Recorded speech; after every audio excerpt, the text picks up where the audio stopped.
What's up? What's up? What's up? This is your man Dre Mac coming to you again with another episode of the Dre Mac Show. On this one, I'm getting ready to do a reaction video because I want to do a reaction video to the Breakfast Club's interview with Jonathan Majors. So I want to personally do this with you guys. I want to see exactly what was talked about in the interview and give you my thoughts in all of that. So let's go. Let's get into it.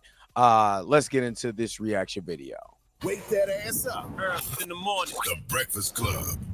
Yep, it's the world's most dangerous morning show, The Breakfast Club. Charlamagne the God, Jess Hilarious. Lauren LaRosa is filling in for DJ Envy. And we got a very special guest in the building, man. One of the most gifted actors of our generation, probably the most gifted.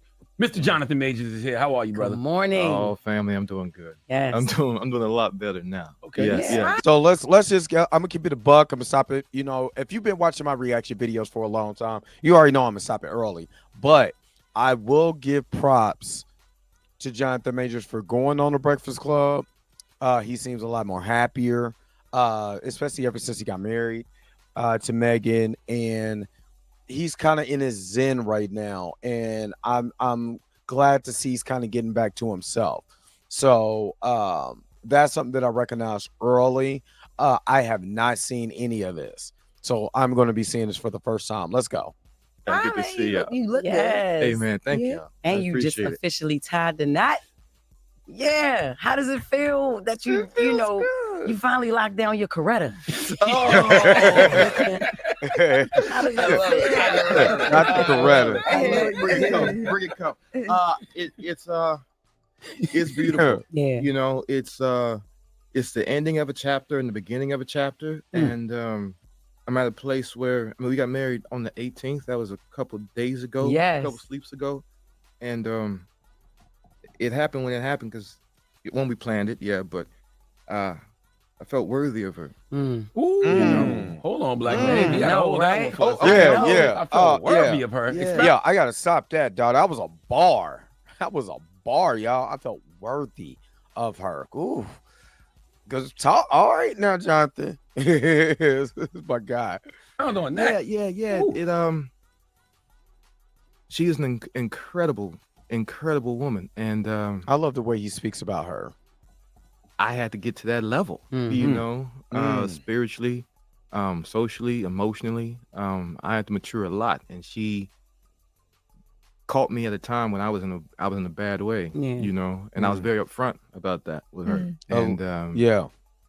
she said, "All right," got on the plane and came to New York City and sat with me on the couch and held me when it was all going down Right. at the heaviest place. And the more I got to look at her, I was like, damn, I love this woman, you know. And then Because she was when marriage there. became a thing, when it was like, I'm gonna marry her, I said, wait, but marriage is that ain't no joke. You know what I mean? And I had to really evaluate myself even deeper, you know, Right. if I was to wed this particular woman. And she just helped me grow so much, and I needed to be worthy of her and be worthy of her patience and her time, and that she wasn't wasting her time on me. You know, so I Hold couldn't up. waste All my right. time on me. Yo, fellas, he said something that y'all probably need to listen to. She wasn't wasting her time on him. So why should he waste his time with her? Did I say that right? Basically, she wasn't wasting her time sitting with him throughout all he was going through. So in turn, he wasn't gonna waste no time. And honestly, sometimes we get with people and they be good, really good mates with us, and we end up wasting their time. So that's a bar. Same thing, ladies. If you find somebody that is worthy, make sure he's not gonna waste your time, and don't waste his time either. That's go ahead. Me preaching already. And so I had to get myself right. He had to get himself right. And then we did it. Yeah. And the journey continues, you know, like the marriage is happiest day of my life. Yo, he Boy, is like, Jesus. smile like that. Yeah, I see the glow. God. Yeah. What type of work did you put in? Oh, You know, brother. to be the man that you know she was worthy of. That's a good question. Had to get my mind right. You know, I had a lot of I just had a lot of shit that was just piled up that I never really dealt with, you know, and those things hindered me socially, emotionally, spiritually. Even the relationship with my God, you know, was not where it needed to be, you know. And she being such a strong woman of God, that became clear that I need to work on that. And so, I mean, Yo, she basically was like, you got to put in some work. She sound like, and again, you guys know who's following the channel. I've met Megan, I met Jonathan, a good brother. You know what I'm saying? He sends his love and blessings every time I speak with him. Um, but he's basically saying for that particular type of woman that's gonna hold you down like a Coretta, let's keep it real, you gonna have to put in your own individual work. And that's a question, fellas. I mean, how many of us is gonna put in our own individual work? Let's keep going. I mean, y'all seen the movie and y'all know me, you know. So I look at something like that and it's like, all right, Jay, what you gonna do?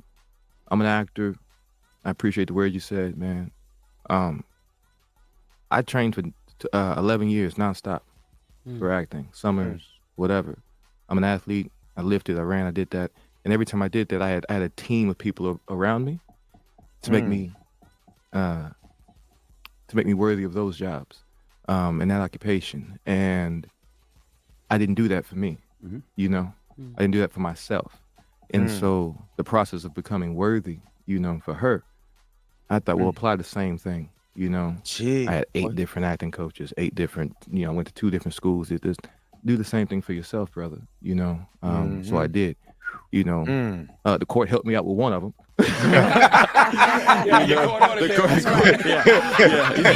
Yo, I got to give you this props for joking about that because it's done. I mean, you got to next month and it's over. You know what I mean? I think about 2-3 more weeks. And it's over, you know, maybe towards the end of the month. I'm not for sure. I know they censored some that day that we went.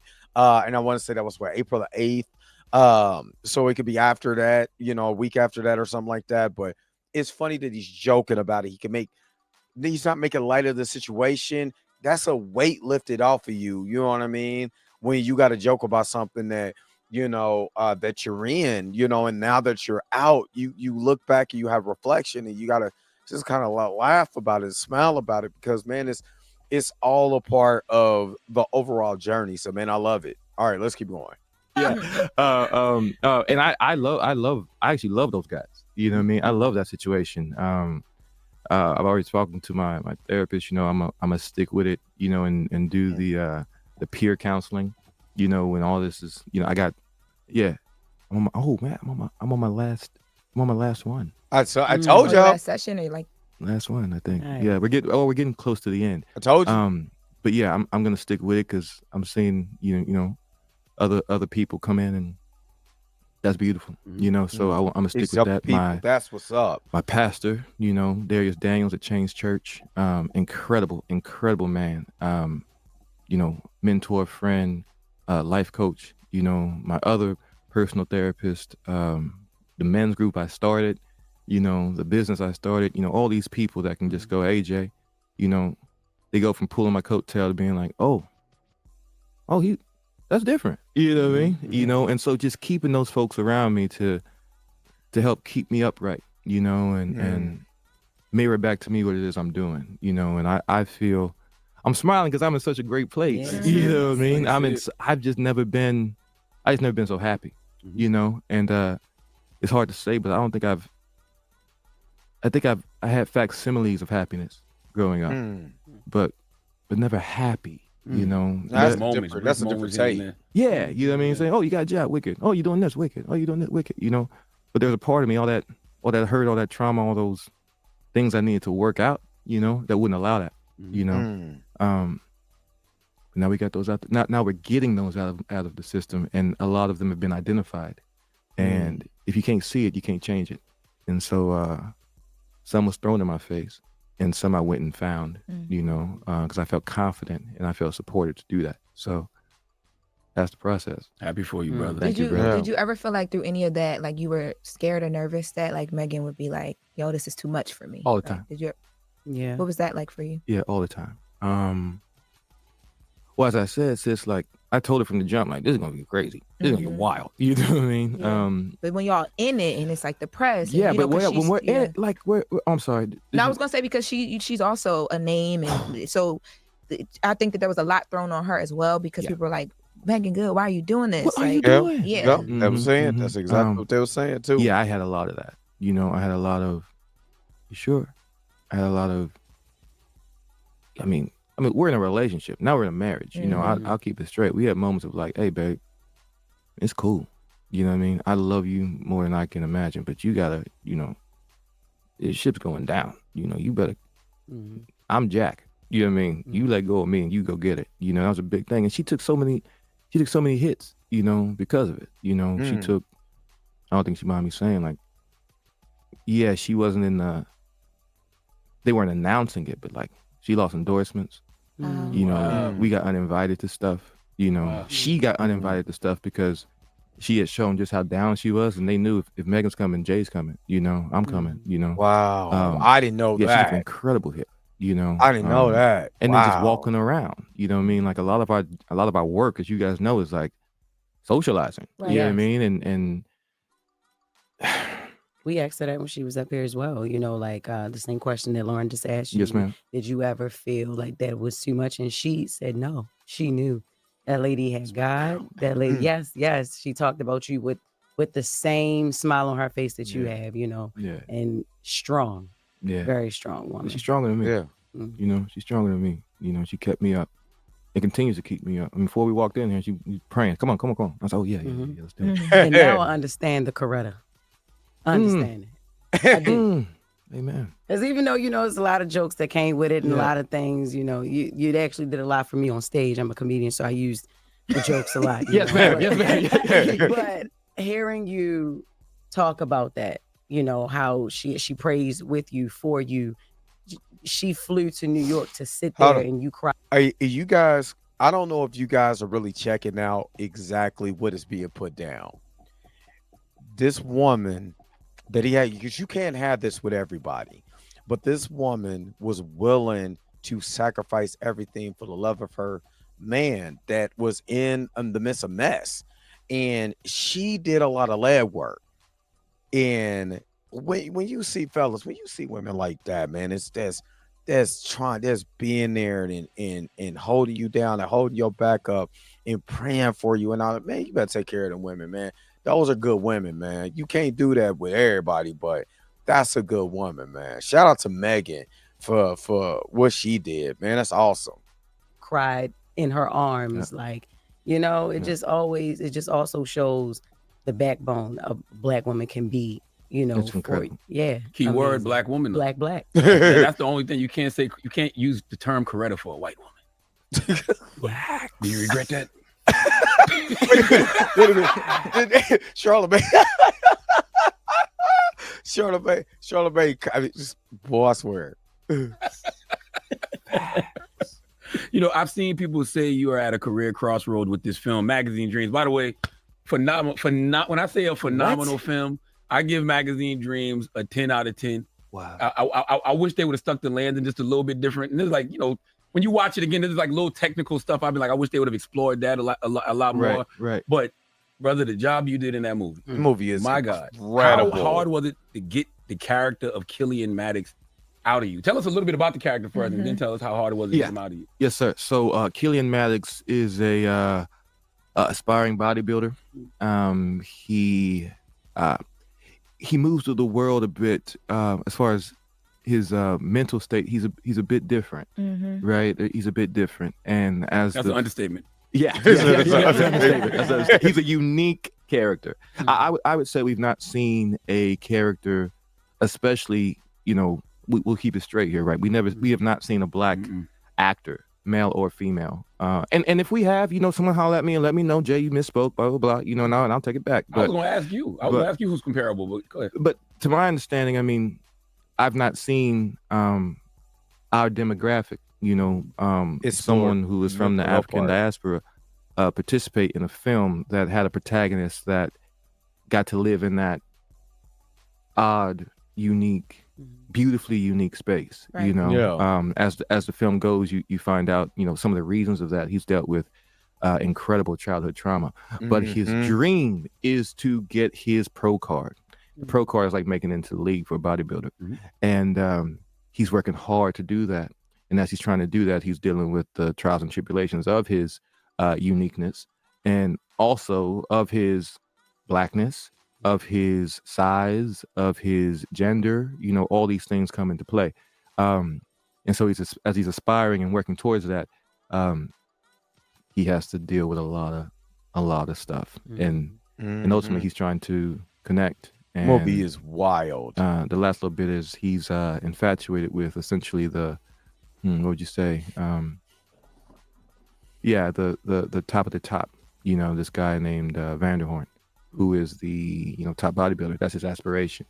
And the thing about that, which is interesting, is that he is a 6'5" Herculean white god. No. And that's something that he has to wrestle with. You know, this idea of the American dream and celebrity and fame and all these things. And there's a lot of movie there. You know, I think that's the best I can kind of put it out there. But he's trying, and he's striving, and he's trying, to do better. And he's trying to use the tools, but he can't really get there. But ultimately, well, you guys will see. Well, you guys have seen it, but they'll see. How much of it? That's why I asked. Was it hard to get the character out of you? How much of it was acting? How much of it was actual projection? That's a good question. You wreck stuff in the first 20. The story, you tear stuff down fast. It happens fast. That's what I said. Based on what you told us about your past traumas, how much of it was acting or projection? Well, acting's a. I'm sure. You're a comedian. We're using ourselves. I want to interject. As an actor, you do use certain things from your past that you use with certain characters, especially if you're dealing with an emotional character. You're dealing with a character with a lot of complexity. You're dealing with a character who is dealing with certain aspects of life that are challenging. You do pull from your own trauma, man. It's nothing out of the ordinary to pull from that. Let me keep going. Right? We're using ourselves a lot. And then there's the idea it's a craft. I can't just get up there and be Jonathan and tell a story. I can. That's what we're doing now. But as far as the picture's concerned, Killian and I have similarities in many ways. But ultimately, he is a fictitious character that was made. But the raw materials of him absolutely came from the mind of Elijah Bynum and myself, And so shout out to Elijah I don't want Bynum. to segue to Elijah Bynum, but I will say, when playing the protagonist, there's no way you can't use what you have. You know Exactly. what I mean? And so the picture was made 3 years ago nearly now. And a lot of the things that I've come to understand about myself were so unresolved. However, in acting, right, and in my process of acting, you are using the subconscious. Yeah. You're definitely using the subconscious. And because of that, I go, oh, well, I think I understand there are scenes that completely mirror moments in my life. I'm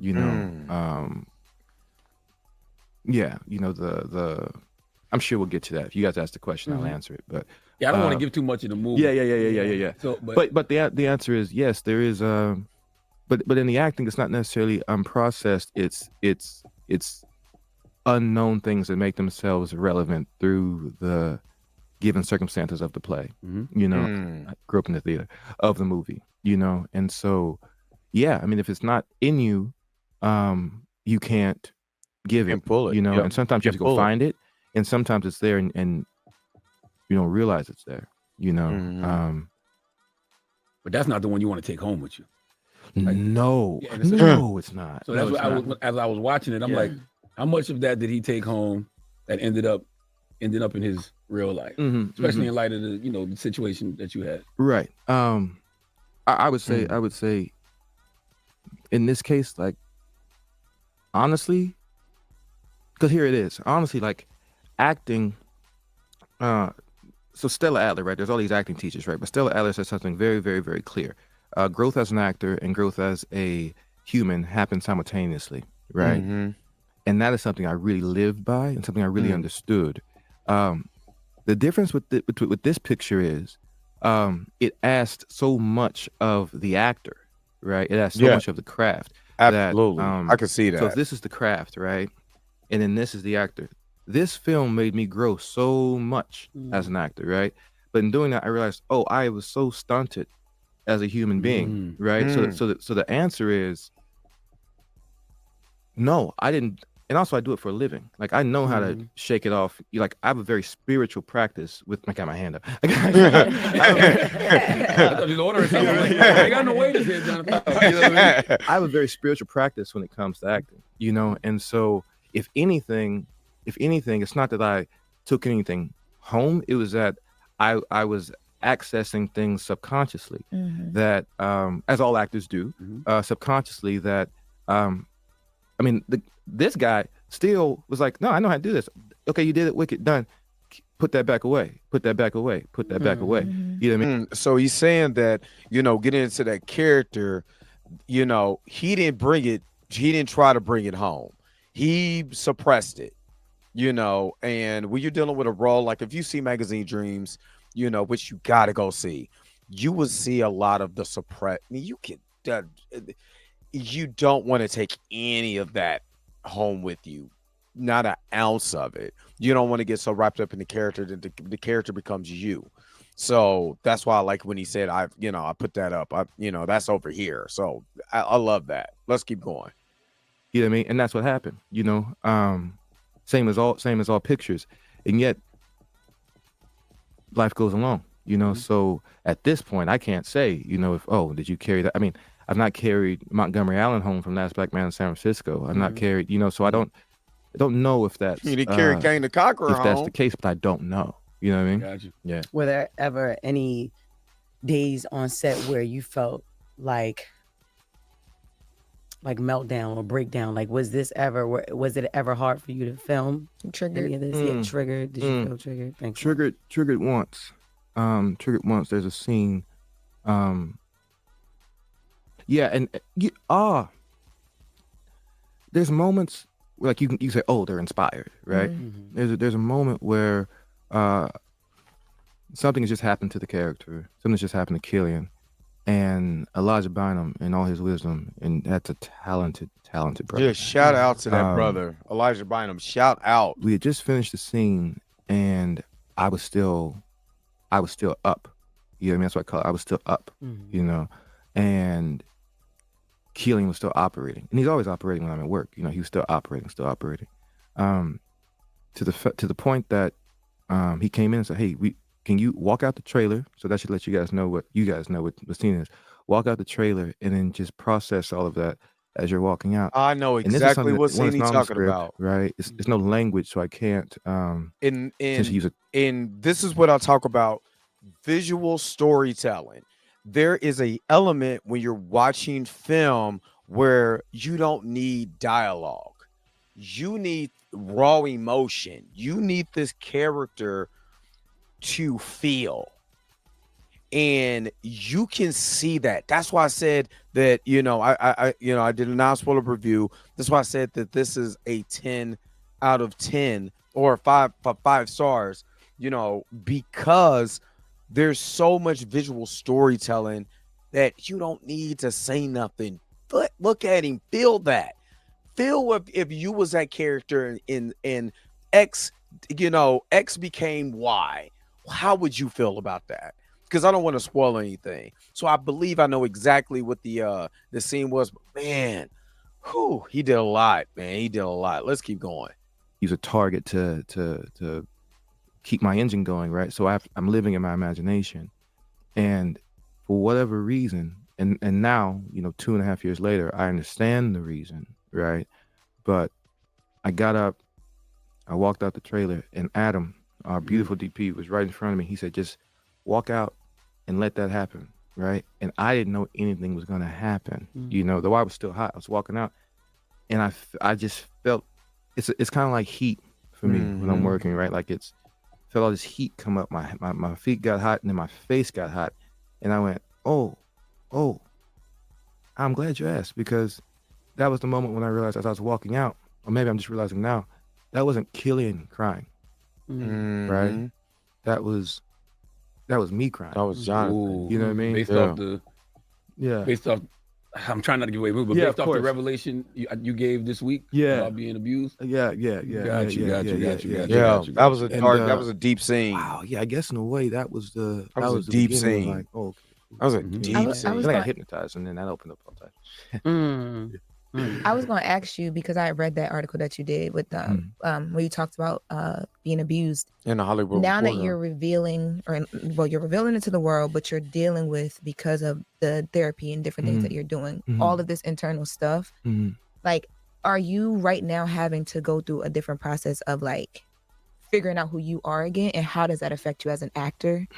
Because like question. Good Good all right, question. this is the character. I'll come in, I'll do this. But like now, you talking to your mom about stuff she didn't know. Yeah. You talking to your past about stuff they Yeah, didn't know. yeah, It makes yeah. you, I don't know, like, do you feel Makes like you you're like vulnerable. kind of reinventing who Jonathan Majors is because of things, or? Rebirth. Yeah. There you I go, mean, Lauren. like, only tattoo I have, which my pastor mother was like, "You grown, do what you want," and you know, but yes, it's definitely. There's a moment now where I go. I mean, I was saying to wifey, you know, like I just feel different. He just You know, feels so and this was good to this say was that. probably 2 weeks. Time goes, time be moving. This is probably just 2 weeks ago. I was sitting there when I was like, I feel different. Like I just Feel feel a weight. different, you know. And there is like, I'm gonna do a couple pictures this year, God willing. But I am nervous, you know. I am nervous. Nervous that what, you don't have it the same anymore, or I don't know what's gonna happen. because you're dealing with As the far as what, trauma? the audience? 'Cause your As- gift, your gift as is far- your gift. Yeah, Thank you, because brother. you're I good told at you the what other you day, do. your gift is gonna make room for you because you're Right. just too. I you're told too him. gifted to deny. Thank you, You brother. can't. Um, You what can't is the deny fear? his talent. the fear is yeah. Let's keep it a buck. Like, yeah, I have fear that, like, I've made so much more space, you know what I mean? And it's like, oh, is he gonna hit the same? Like, I know the craft. I know that, you know, I mean, I don't know the craft, but I study the craft. That's what you I was know? wondering I when I read stay that in it, article. you know, and it's like, but it goes back to growth as a human, growth as an artist, right? Where I go, okay, so the artist outgrew the self, outgrew me, right? That led to chaos and hell, right? But the work was wicked, right? The work was good. I just say wicked, but the work was good, right? Now what's gonna happen when the It's work that I've done? Hold up. It's almost like he wants to say wizard. If you're a Star Wars fan, you know what I'm talking about. And I continue to do on myself, now it becomes worthy of the audiences, the scripts, the stories, the characters I play. What's gonna happen to this guy? You know what I mean? Is he gonna? I don't know what's gonna happen. I will say this: I'm nervous, but I'm very excited. You know what I mean? I'm very excited because, like, I've got no, you know, I don't got that. You know what I mean? So I'm like, cool, I got it. Like, I was thinking about Usain Bolt, right? Usain Bolt. I was listening to a podcast, and they were talking about Usain Bolt, the fastest man on the planet, is the most jolliest man on the track. He's funny, he's laughing, he's doing his thing, and then he's the fastest man on the planet. And I go, oh, that's the vibe. Like, I can be serious about what I do. I can apply my craft. I can really dog myself in the craft. That's the game. You know what I mean? If you want to make something for people, my opinion is, I want to make something for people that they understand I care. Right? I care. If I'm playing a bodybuilder, I care. And I love that he said that, because I've always said, you know, with a lot of movies that you watch and stuff like that, do they even care about the craft of acting and art? It's art, man. It's art. You're becoming a character. You're not you anymore, you know. And especially, you know, with a lot of black films, independent black films, small black films, from Tubi all the way up, you know, I've always had a problem with, where is the art at? And is the art lost, especially with black films? That is a question, but I'm glad he's saying that. Let me keep going. Care about the bodybuilding community. If I'm playing Jesse Brown, you know, from Devotion, I care about his legacy, his family. I apply everything I have into that, right? But you can also laugh and joke and have a good time. Absolutely. You know what I mean? And like that part, that Loosen part, up. I did do those things. You know, I was nice and jolly on set and this and this, but there's a part of me that just wouldn't allow myself to breathe. You know, I've never seen a movie I made. You know what I mean? Too hard to watch. No, you know, it's funny. The more I think about it, I think there was a part of me that felt unworthy of being on the screen. Well, unworthy of what your blessings. blessings. That's I made it for them. Are. You know, like you made that art for the people. You struggle for the people. You know, in the art form. It's done now. You know, and so I never got to close the loop in a way, right? I never got to come back to the community. I never got to come back to the audience. You know, I know they loved or they didn't love, you know, the character or the movie, but I never got to stay connected to them. And that's really the biggest part of this. I wonder if you learned that from Meagan. I don't want to sound like, you know, this rebirth, as it were. It's on my neck. I can say it, right? This rebirth where it's like, oh, connection and help. That's the game. You know what I mean? Connection and help. And not just playing, you know, the movie star role and like getting trucks for the crew and, you know, sending flowers, which all comes from my heart. You know what I mean? But then when they come and say thank you, I couldn't receive it. I couldn't receive love. You see? I could give it, you know what I mean? But I couldn't receive it. But then love that's being given and you're not receiving, is that love? You know what I mean? Like, you know, rejection is a common theme of this film. Oh yeah. And that's what it sounds like you're describing now. Like you're afraid of rejection. Like when Killian's boss says to him, nobody knows who you are. To me, it dismisses everything he wants. You know, the recognition, the being seen, the magazine dream, so to speak. So how much does that moment increase, you know, Killian's demand for respect, and how much did that hit home for you? I think in that moment in the picture where he says that, you know, because he's on his, you know, Killian's always riding pretty. He's idling pretty high. Yeah, I mean there is always a sense of like I am always in the room when I'm acting, right? It's the most here it comes, Char. It is the most unsocialized, the most pure version of myself that I bring to the art form. It's my 9-year-old self, right? You know, that makes sense. I can see that. You know, as the article speaks about and this, like, you know, my life changed a little bit. No, my life changed a lot around, you know, the ages of 8 to like 14. You know what I mean? Yeah. And that's the kid that was pure and honest and you know, worthy of love and sunshine and playgrounds and all that stuff, you know. And then it changed. It was taken. That's where I'm operating from. Yeah. But around that time is also the time that things shifted. And so when that man says that to me, Killian has his brain going. It's like, oh, you know, and he does what he does. But there's also part of me that goes, you know, my dad left at that time, you know, so you go. That's that sensitivity part you're working. We all have to work from that child, right? Yeah. We all have to heal that child, right? And so in that moment, you just let that child go, and he takes it, he hears it, and he responds. So yeah, I definitely heard it with Killian's ears and my ears, you know, and the response is the response in the picture, you know. So yeah. You said you never watch your work. You didn't watch Lovecraft Country? Yeah, I watched Lovecraft Country. I saw probably 35 minutes of Lovecraft Country. Crazy. It's a 10-hour thing. Yeah, that's crazy. Damn, I seen it 4 times. You ain't watched it. Thank you, sis. You know, and it's also twofold, right? It's also the fact that I grew up in the theater. You know, I do theater. Hope to do a little theater this year here in the city.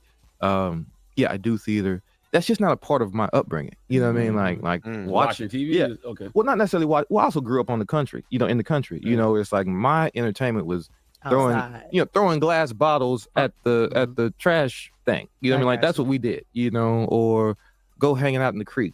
You know, by yourself. You know, like just chilling. You know, outdoors. Outside. You know, and reading books. You know, and then when I matriculated into the drama programs that I went to, I don't care what I look like. I don't care what I mean, I care now. You know what I'm saying? I have makeup on. It's crazy. You know what I mean? Never wore makeup. I don't wear makeup in pictures, right? Never wore makeup in a movie, you know? But, you know, it's a new game now. And I was like, all right, cool. I started to say that it's just not a part of my, it's not part of my art lineage, right, to watch. I think, you know, as I move into directing, when I'm producing, I think he'd be an excellent director. The first film that I produced. An excellent director. My production company, Tall Street. Amazing. which is dope. Yeah, that's If I wasn't dope. in the picture as much, I definitely would have watched it. Mhm. You know, because now it's a different part of the art form. You Yeah. know, Yeah, but you're as an actor, producing it. I don't watch myself. I think all the Yaleys out there and North Carolina School of the Arts grads and actors, just actors, you know, who came up in the theater go, yeah, that's a novel thing. Mhm. Yeah, we watch our auditions, you know, to make sure they're wicked, dope. Mhm. But you don't watch. You know, to me, it can get you in your head. I don't, you know, don't invite, you know, It's okay to say criticism, wicked, John. you know, when it comes It's to the art okay. form, you know. Because Yeah. you'll probably break yourself down. Yeah, I Well, get you. definitely, start- yeah, especially in yeah. the audition process. Mhm. You know, Yeah. definitely in the audition process. Yes, ma'am. The hardest thing that I had to learn when I was acting, and I mean, I don't know if I said this on the channel, but I like in high school, I won the best male acting award in my high school, my senior year. Try to go on to K-State. A lot of my dreams was taken from me because of a split decision that I made. But I do understand I'm the hardest critic doing music. After I got out of, doing acting and producing music and rapping and stuff like that, I was my hardest critic. I had a ton of songs. Sometimes I would do the same song with 5 different beats just to make sure. I'm talking about producing my own beat. It didn't like, I don't like that beat. Do another beat. I don't like that. Until I got it right. So it's the perfectionist thing. So I completely understand where you're coming from. Wait a minute. You're telling me the video's over? What? Okay, I guess so. If you have came to this portion of the video, thank you so very much for sticking to the end. Don't forget to like, share, and subscribe. Don't forget to hit that little bell notification so you never miss one of my videos. And if you really want to, you don't got to, go ahead and follow the social media links that's down below. Until next time, I'll let you guys later. Peace and vibe higher, y'all. Y'all take care of yourself.